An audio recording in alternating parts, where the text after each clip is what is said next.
Welcome to the long-range closed kinetic chain depression, or simplified hanging shrugs.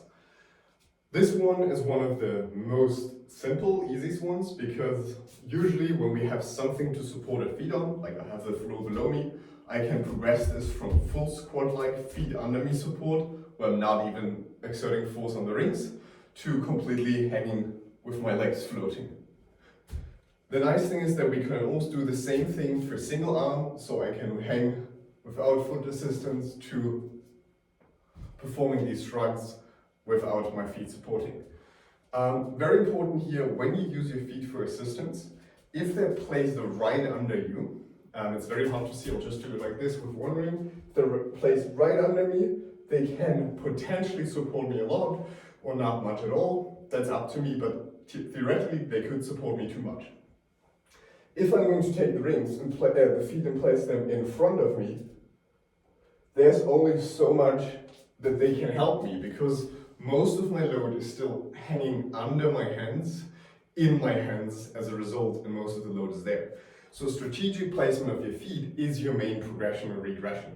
Hypothetically, if you enjoy this, I have some stall bars hanging here, and I'm just going to take one of the straps. I could hypothetically have anything that can hold on and train like this, and do single arm work like this. But based on my experience, our shoulders of nearly anyone we're working with and anyone doing this program, we're all having so strong shoulders already that at least foot assisted hanging is an option, and the measurability is quite easy. If you want to measure it, you can step into a resistance band or step on a scale to see how much your feet are actually helping you. But other than that, I would just work with this option. And if you want to find sweet spots, one of the ones that I really like is using finger assisted when I'm hanging. So I'm hanging with more than 50% of my weight on my right arm and less than 50% on my left arm, being able to perform my shrugs here. If someone is asking you how far you should move, I honestly say go how you feel great. If we sometimes depress too much, it can cause some shoulder pain. We dive deeper into the hanging course, or we dive deeper into this topic in the hanging course.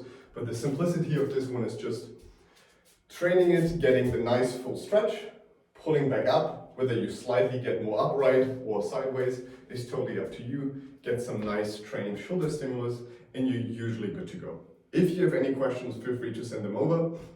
One final last option I wanted to give is you can perform these even loaded. So if you want to use a dip belt, you can use something such as a kettlebell, attach this as weight to your legs, and then do weighted hangs for more measurability, and then do your shrugs.